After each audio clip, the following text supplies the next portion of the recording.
Welcome to next exam. आज है 9 सितंबर 2024 और 9 सितंबर 2024 से करंट अफेयर्स के जितने भी इंपॉर्टेंट क्वेश्चन बन सकते हैं सारे हम इस वीडियो में डिस्कस करेंगे और हर क्वेश्चन से रिलेटेड इंपॉर्टेंट फैक्ट भी मैं आपको बताऊंगा। तो आप पूरा वीडियो बहुत ध्यान से देखिए। लास्ट में मैं आपसे क्वेश्चन पूछूंगा, उसका आंसर आपको कमेंट बॉक्स में बताना है। आज के इस वीडियो की PDF फाइल आप इस वीडियो के डिस्क्रिप्शन से डाउनलोड कर सकते हैं। PDF आप हमारे टेलीग्राम ग्रुप से भी डाउनलोड कर सकते हैं। टेलीग्राम ग्रुप पर आपको सारी PDF एक साथ मिल जाएंगी और टेलीग्राम ग्रुप का लिंक मैंने इस वीडियो के डिस्क्रिप्शन में दे दिया है, तो आप उस लिंक पर क्लिक करके टेलीग्राम ग्रुप ज्वाइन कर सकते हैं। तो चलिए स्टार्ट करते हैं। पहला क्वेश्चन है, हाल ही में अंतर्राष्ट्रीय साक्षरता दिवस कब मनाया गया है? तो अभी 8 सितंबर को अंतर्राष्ट्रीय साक्षरता दिवस मनाया गया। तो इस क्वेश्चन का बी ऑप्शन सही है। आप इसे टीचर्स डे से कनेक्ट कर लो। 5 सितंबर को टीचर्स डे मनाया जाता है और ये याद कर लो कि इसके जस्ट 3 दिन बाद यानी कि 8 सितंबर को अंतर्राष्ट्रीय साक्षरता दिवस मनाया जाता है। इसका आयोजन प्रत्येक व्यक्ति, समुदाय और समाज के लिए साक्षरता के महत्व की ओर ध्यान आकर्षित करने के लिए किया जाता है। अच्छा, सितंबर में अब तक इतने इंपॉर्टेंट डे मनाए गए हैं, जैसे 1 सितंबर को इंडिया पोस्ट पेमेंट बैंक का 7वां स्थापना दिवस मनाया गया।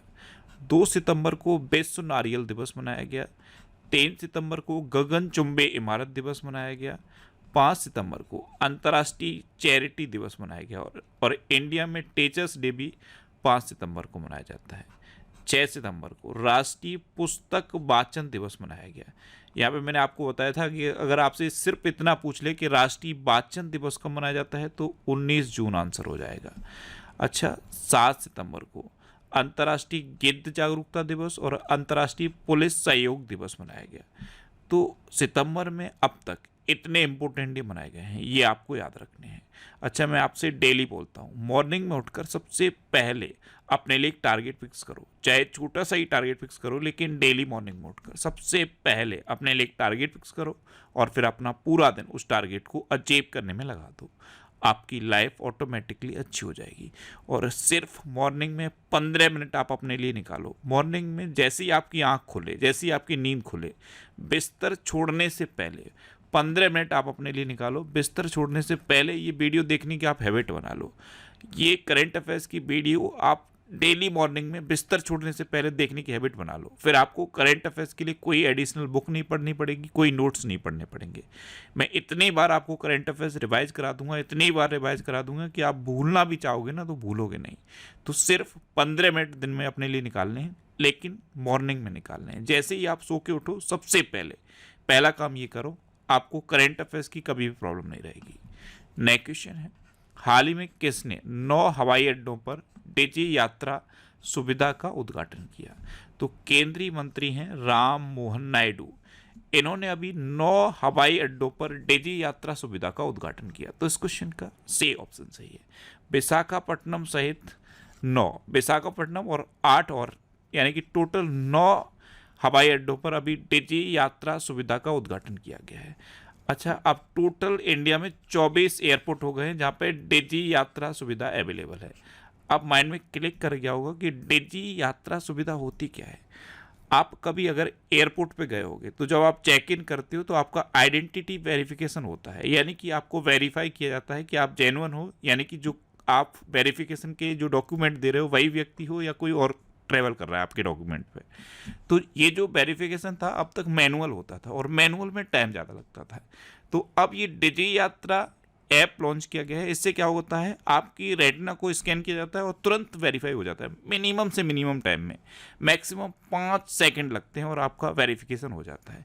तो अब देश भर में टोटल 24 एयरपोर्ट ऐसे हैं जहाँ पे डिजी यात्रा फैसिलिटी अवेलेबल है। इन 9 को मिलाकर 24 हैं। इन 9 को मिलाकर 24 एयरपोर्ट ऐसे हो गए हैं जहाँ पे डिजी यात्रा फैसिलिटी अवेलेबल है। नेक्स्ट क्वेश्चन है, किस राज्य सरकार ने आधार कार्ड के लिए NRC रसीद संख्या अनिवार्य कर दिया है? तो ये असम ने कर दी है। असम में अगर आप कोई आधार कार्ड बनवाएगा तो उसको NRC की रसीद दिखानी होगी। तो इस क्वेश्चन का बी ऑप्शन सही है। अब ये असम ने किया है, तो ये है मैप में असम। असम की कैपिटल क्या है? दिसपुर। असम के चीफ मिनिस्टर कौन है? हिमंता बिस्वा शर्मा। और असम के गवर्नर कौन है? लक्ष्मण आचार्य। अच्छा, असम में पहली बार आधिकारिक तौर पर मिथुन का पंजीकरण किया गया। असम में लव जिहाद के दोषी को उम्र कैद की सजा दी जाएगी। टाटा की सेमीकंडक्टर इकाई का निर्माण कार्य मोरीगांव असम में शुरू हुआ। असम के मोएदम को यूनेस्को की विश्व धरोहर सूची में शामिल किया गया। असम में न्याय प्रदान करने के लिए पहली गवाह संरक्षण योजना शुरू की गई। असम में बाढ़ राहत शिविरों ने बच्चों के लिए school in a box kit दी जाएगी। अच्छा, असम सरकार ने बाल विवाह को रोकने के लिए मासिक वजीफा देने की घोषणा की है। असम में काजीरंगा नेशनल पार्क है। ये किसके लिए फेमस है? एक सींग वाले गैंडे के लिए फेमस है। और एक सींग वाले गैंडे से भी क्वेश्चन बन जाता है कि भारत के कौन से ऐसे राज्य हैं जहाँ पे एक सींग वाला गैंडा पाया जाता है। तो आंसर होगा असम और पश्चिम बंगाल। यही दो राज्य हैं जहाँ पे एक सींग वाला गैंडा पाया जाता है। और ये जो काजीरंगा नेशनल पार्क है, ये देश का इकलौता ऐसा नेशनल पार्क है जो सैटेलाइट फोन से कनेक्ट हो चुका है। वैसे असम में मानस, ओरंग, डेब्रू सैखोवा, रायमोना और देहिंग पटकई नेशनल पार्क भी है।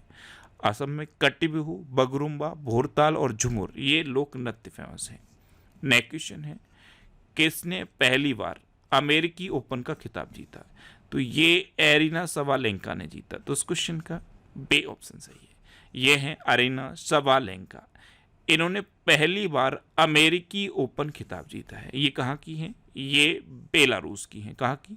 बेलारूस की। अच्छा, टेनिस से रिलेटेड अभी जितने भी इंपॉर्टेंट क्वेश्चन हैं सारे मैंने यहाँ पे लिख दिए हैं। विंबलडन विमेंस सिंगल्स 2024 का खिताब बारबोरा क्रेजिकोवा ने जीता। विंबलडन 2024 का खिताब कार्लोस अल्कराज ने जीता। कैटी वॉल्टर ने नॉटिंगम ओपन का खिताब जीता। मियामी ओपन टेनिस में महिला एकल खिताब डेनियल कॉलिंस ने जीता।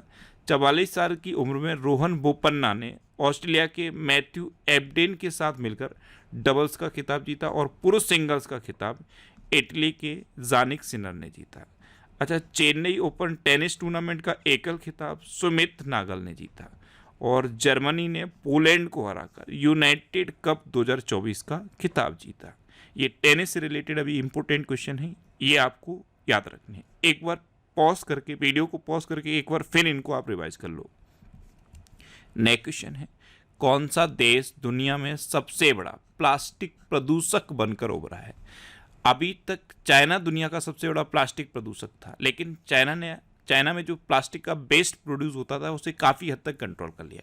तो अब दुनिया में सबसे बड़ा प्लास्टिक प्रदूषक बनकर अपना देश भारत उभरा है। तो इस क्वेश्चन का सी ऑप्शन सही है, यानी कि दुनिया में सबसे ज़्यादा प्लास्टिक वेस्ट इंडिया में प्रोड्यूस हो रहा है। अब भारत, तो ये है मैप में भारत रूसी तेल के सबसे बड़े आयातक के रूप में चीन से आगे निकल गया है। मोरने मोरकल टीम इंडिया के बॉलिंग कोच बने हैं। भारत ने डेंगू वैक्सीन डेंगियोल के तीसरे चरण का परीक्षण शुरू किया। भारत ने CAVA यानी कि सेंट्रल एशियन वॉलीबॉल एसोसिएशन महिला वॉलीबॉल राष्ट्र लीग का दूसरा खिताब जीता। बिम्स्टेक बिजनेस शिखर सम्मेलन की मेजबानी अपने देश भारत ने की। भारत तीसरे voice of the global south शिखर सम्मेलन की मेजबानी करेगा। और WHO ने वैश्विक पारंपरिक चिकित्सा केंद्र हेतु भारत के साथ समझौता किया है। नेक्स्ट क्वेश्चन है, किसे वित्त सचिव नामित किया गया? तो अभी तुहिन कांत पांडे को नया वित्त सचिव नामित किया गया। तो इस क्वेश्चन का बे ऑप्शन सही है। ये हैं तुहिन कांत पांडे और इन्हीं को नया वित्त सचिव नामित किया गया है। अच्छा, ताहिर जमान को पाकिस्तान की हॉकी टीम का मुख्य कोच नियुक्त किया गया है। नेपाल लिमिटेड के अगले CMD के रूप में अरविंद बडेरा को नामित किया गया। शरद कमल को ITTF फाउंडेशन का राजदूत नियुक्त किया गया है। नीरज चोपड़ा और आयुष्मान खुराना को FICCI यूथ आइकन नामित किया गया। दलजीत सिंह चौधरी को BSF का DG नियुक्त किया गया। RS भाटी को CISF का DG नियुक्त किया गया। बे श्रीनिवासन को नया NSG महानिदेशक नियुक्त किया गया। और Shri Ram capital private limited ने सुभाश्री को अपना MD एंड CEO नियुक्त किया। नेक्स्ट क्वेश्चन है, हाल ही में कहाँ सुपर टाइफून यागी के कारण 14 से अधिक लोगों की मृत्यु हुई? अच्छा, कल ही मैंने आपको बताया था कि ये जो सुपर टाइफून यागी है, इससे दक्षिण चाइना में जो दक्षिण चीन का क्षेत्र है वहाँ पे सबसे ज़्यादा इफेक्ट पड़ा। और अभी ये नया अपडेट आया है कि वियतनाम में इससे 14 से अधिक लोगों की डेथ हो गई है और 100 से ज़्यादा लोग घायल हैं। तो इसका इफेक्ट वियतनाम में भी और ज़्यादा बढ़ गया है। दक्षिण चीन में इसका इफेक्ट था, लेकिन वियतनाम में 14 से ज़्यादा लोगों की सुपर टाइफून यांगी के कारण डेथ हो गई है। तो इस क्वेश्चन का सही ऑप्शन सही है। अच्छा, एक जापान में भी अभी टाइफून आया था, उसका नाम क्या था? सान, उसका नाम भी याद रखना है। और ये जो चीन और वियतनाम में है, इसका नाम क्या है? यागी। अब वियतनाम में यागी की वजह से लोगों की डेथ हुई है, तो ये है मैप में वियतनाम। वियतनाम की कैपिटल क्या है? हनोई। वियतनाम की करेंसी क्या है? वियतनामी डोंग। और वियतनाम के प्राइम मिनिस्टर कौन है? फाम मेनचिन। नेक्स्ट क्वेश्चन है, हाल ही में नुआखाई उत्सव कहाँ मनाया गया? तो ये उड़ीसा में मनाया गया। तो इस क्वेश्चन का बे ऑप्शन सही है। इसके लिए हमारी राष्ट्रपति ने भी नुआखाई उत्सव की शुभकामनाएं दी हैं। अच्छा, नुआखाई उत्सव ये विशेषकर उड़ीसा में मनाया जाता है और उड़ीसा के बाहर जो उड़ियावासी लोग रहते हैं वो भी इसे मनाते हैं, लेकिन मेनली इसे उड़ीसा में मनाया जाता है। अब ये उड़ीसा में मनाया गया है, तो ये है मैप में उड़ीसा। उड़ीसा की कैपिटल क्या है? भुवनेश्वर। उड़ीसा के चीफ मिनिस्टर कौन है? मोहन चरण मांझी। और उड़ीसा के गवर्नर कौन है? रघुवर दास।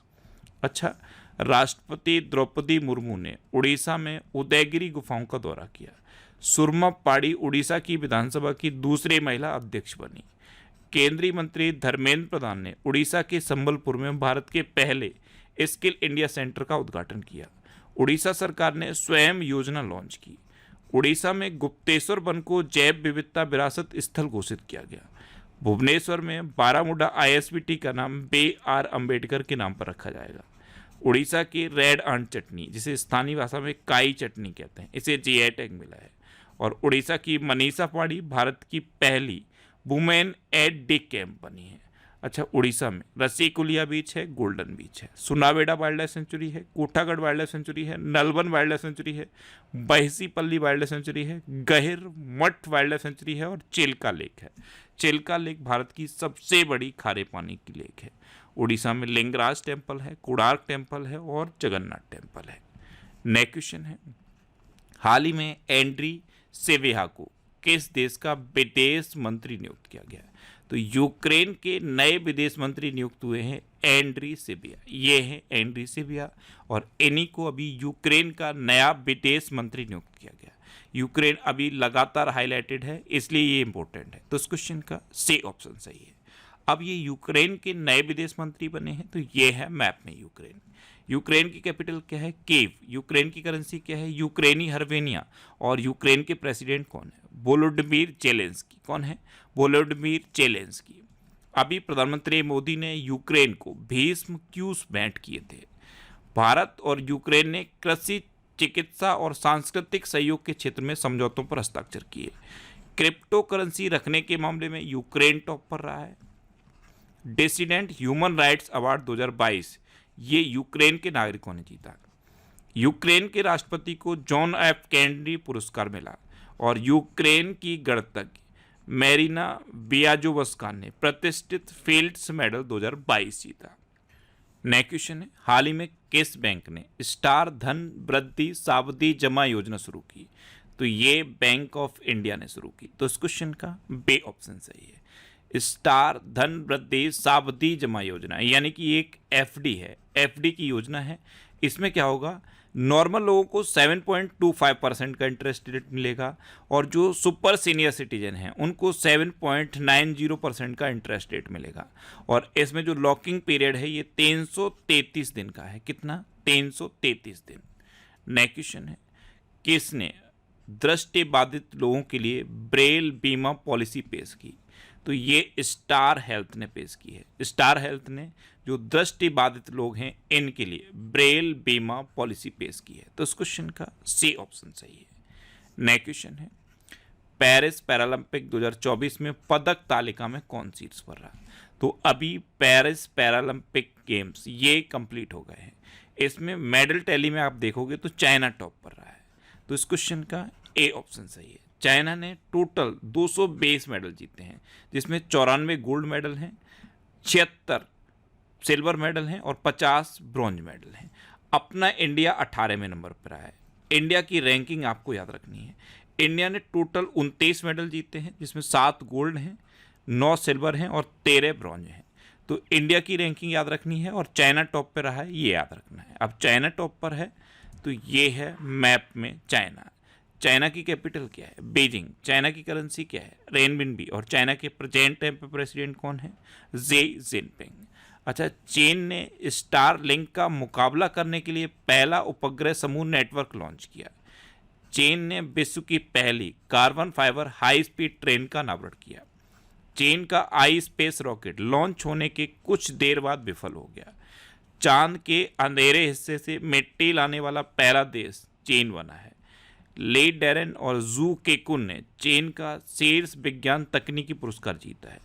चीन का जो परमाणु शस्त्रागार है ये भारत से 3 गुना हो गया है, भारत से 3 गुना ज़्यादा है। चीन के वैज्ञानिकों ने सौर घूर्णन का नया पैटर्न खोजा है और भारत सरकार चीन की सीमा पर सड़क बनाने के लिए प्रति किलोमीटर 2 करोड़ रुपए खर्च करेगी।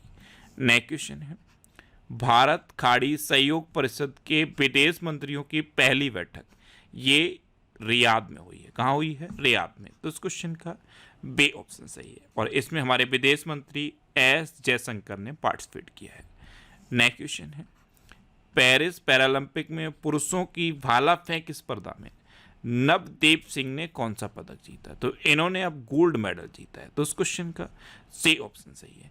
एक्चुअल में वैसे गोल्ड मेडल तो ईरान के बेत सयाह सादेग ने जीता था, लेकिन इनको अयोग्य घोषित कर दिया गया। जैसे ही ये अयोग्य घोषित हुए तो तुरंत नवदीप सिंह को ये गोल्ड मेडल मिल गया। वैसे नवदीप सिंह को सिल्वर मेडल मिलता, लेकिन जैसे ही ये ईरान के वेत सयाह सादेग अयोग्य घोषित हुए तो नवदीप सिंह को गोल्ड मेडल जीत मिला है। तो ध्यान रखना है, ये भाला फेंक स्पर्धा में नवदीप सिंह ने गोल्ड मेडल जीता है। नेक्स्ट क्वेश्चन है, ब्रिटेन यूरोपीय यूनियन और किस देश ने दुनिया की पहली एआई संधि पर हस्ताक्षर किए? तो ब्रिटेन, यूरोपीय यूनियन और अमेरिका ने दुनिया की पहली एआई संधि पर हस्ताक्षर किए। तो इस क्वेश्चन का बे ऑप्शन सही है। अब अमेरिका, तो अभी भारत में एलएनजी का दूसरा सबसे बड़ा आपूर्तिकर्ता अमेरिका बना है।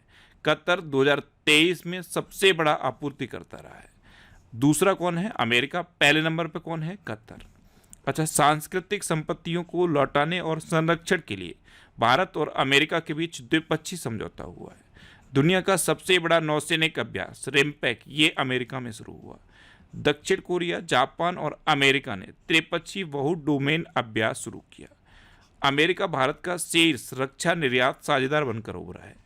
अमेरिका के राष्ट्रपति ने अप्रवासियों को नागरिकता देने के लिए नए प्लान पैरोल इन प्लेस की घोषणा की। अच्छा, अमेरिका ने भारत को 31 प्रीडेटर ड्रोन बेचने की मंजूरी दी है। अच्छा, इंडिया और अमेरिका के बीच में कौन कौन सी डिफेंस एक्सरसाइज होती हैं? कोप इंडिया, टाइगर ट्रम्प, वज्र प्रहार और युद्ध अभ्यास। अब लास्ट वीडियो के क्वेश्चन का आंसर। लास्ट वीडियो मैंने आपसे क्वेश्चन पूछा था कि अथम के साथ 10 दिवसीय ओणम उत्सव कहाँ शुरू हुआ? तो ये केरल में शुरू हुआ, यानी कि इस क्वेश्चन का सी ऑप्शन सही था और लगभग सभी स्टूडेंट ने इसका आंसर सही दिया। मोस्टली स्टूडेंट ने इसके बारे में डिटेल में लिखा। मैं आपको एक बार फिर बोलूँगा, जब इस तरह से आप डिटेल में आंसर लिखने लगोगे तो बहुत सारी चीज़ें आपको आसानी से याद हो जाएंगी। आप सोचो, डिटेल में आप 2-3 बार कोई चीज़ लिख दो, फिर क्या कभी उसे भूलोगे? कभी नहीं भूलोगे। और एग्जाम में तो कभी नहीं भूलोगे, क्योंकि एग्जाम में जैसे ही आपको ऑप्शन दिखेगा तुरंत आप सही आंसर टिक कर दोगे। तो ये हैबिट आप डेवलप करो। क्वेश्चन का आंसर जितना ज़्यादा डिटेल में लिख सकते हो उतना ज़्यादा डिटेल में लिखो।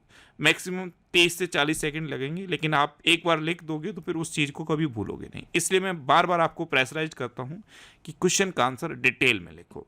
अगर आपको कभी किसी क्वेश्चन में कोई डाउट हो या कोई कन्फ्यूजन हो तो आप कभी भी मेरे साथ डिस्कस कर सकते हो। ये मैंने सितंबर के फर्स्ट वीक का वीकली करंट अफेयर्स का वीडियो बना दिया है। इस वीडियो को आप एक बार में पूरा देखना। ये लगभग 40 मिनट का वीडियो है। इसमें मैंने पूरे वीक के करंट अफेयर्स को फुल डिटेल में डिस्कस किया है। एक बार आप इस वीडियो को देखिए। सितंबर first week current affairs by Indresh R, इतना आपको यूट्यूब पे सर्च करना है और ये वीडियो आपको मिल जाएगा। या फिर आप फैक्ट स्टडी सर्च कर लो, फैक्ट स्टडी करंट अफेयर्स, और आपको ये वीडियो मिल जाएगा। इस वीडियो को देखने के बाद आप मुझे कमेंट बॉक्स में बताना जरूर कि ये वीडियो आपको कैसा लगा। अब आपके लिए रिवीजन के क्वेश्चन। अभी रणधीर सिंह एशियाई ओलंपिक परिषद के पहले भारतीय अध्यक्ष बने हैं। मिशेल वार्नियर को फ्रांस का प्रधानमंत्री नियुक्त किया गया है। पंजाब ने प्रारंभिक बाल्यावस्था शिक्षा को बढ़ावा देने के लिए आरंभ कार्यक्रम शुरू किया। भारत की दूसरी परमाणु पनडुब्बी INS अरेगात को विशाखापट्टनम में भारतीय नौसेना में शामिल किया गया। 7 सितंबर को ब्राजील का स्वतंत्रता दिवस मनाया गया। श्रीलंका ने भारत सहित 35 देशों को वीजा मुक्त प्रवेश की अनुमति दी। सांस्कृतिक उत्सव कसूर रेबाज ये जम्मू कश्मीर में संपन्न हुआ। सत्य प्रकाश सांगवान को पेरिस 2024 पैरालंपिक के लिए CFD मिशन नामित किया गया। मनीष कुमार गुप्ता को अरुणाचल प्रदेश का नया मुख्य सचिव नियुक्त किया गया। अच्छा, ताहिर जमान को पाकिस्तान की हॉकी टीम का मुख्य कोच नियुक्त किया गया। सुपर टाइफून यागी ने चीन के दैनिक जीवन को अस्त व्यस्त किया। ईरान में फतेह में मोहजेरानी को पहली महिला सरकारी प्रवक्ता के रूप में नियुक्त किया गया। हिमाचल प्रदेश सरकार ने मुख्यमंत्री सुख शिक्षा योजना को मंजूरी दी। मध्य प्रदेश सरकार ने वृंदावन ग्राम योजना और गीता भवन परियोजना का अनावरण किया। हुरून इंडिया रिच लिस्ट के अकॉर्डिंग अरबपतियों की संख्या के मामले में न्यूयॉर्क टॉप पर रहा। BPCL ने बिहार में ड्रोन आधारित वन रोपण परियोजना शुरू की। IIT गुवाहाटी ने विमान शिक्षा को बढ़ावा देने के लिए एयरबस के साथ साझेदारी की। उत्तर प्रदेश के मुख्यमंत्री ने लखनऊ में सशस्त्र बल उत्सव का उद्घाटन किया और पश्चिम बंगाल विधानसभा में एंटी रेप बिल पास हुआ है। अब आपके लिए आज का क्वेश्चन है 900 करियर गोल तक पहुंचने वाले पहले खिलाड़ी कौन बने हैं। 4 ऑप्शन दिए गए हैं, इनमें से आपको अपना आंसर बताना है। और इसके अलावा हम हमारे फेसबुक पेज पर previous year question daily post करते हैं, तो आप फेसबुक पर नेक्स्ट एग्जाम सर्च करके हमारा फेसबुक पेज ज्वाइन कर सकते हैं, क्योंकि प्रीवियस ईयर क्वेश्चन आपको बहुत हेल्प करते हैं। अगर आपको किसी क्वेश्चन में कोई डाउट होता है या आपको अपने करियर से रिलेटेड भी कोई प्रॉब्लम है, तो आप इंस्टाग्राम, फेसबुक और X पर इंद्रेश RC सर्च करके आप मेरे साथ जुड़ सकते हैं और कोई भी डाउट, कोई भी confusion without any hesitation discuss कर सकते हैं। तो ये था आज का हमारा करंट अफेयर्स का वीडियो। आपको ये वीडियो कैसा लगा प्लीज़ कमेंट बॉक्स में जरूर बताना। और अगर अभी तक भी आपने हमारे इस चैनल को सब्सक्राइब नहीं किया है तो इसे आप सब्सक्राइब कर लीजिए। आपको इस चैनल से निश्चित ही मदद मिलेगी। जब भी आप इसे सब्सक्राइब करेंगे तो बराबर में एक बेल आइकन बन के आएगा, आप उस बेल आइकन पर जरूर क्लिक कर लें, जिससे कि आपको डेली मॉर्निंग में करंट अफेयर्स की वीडियो मिलती रहे। Next exam always with you. Thanks for watching.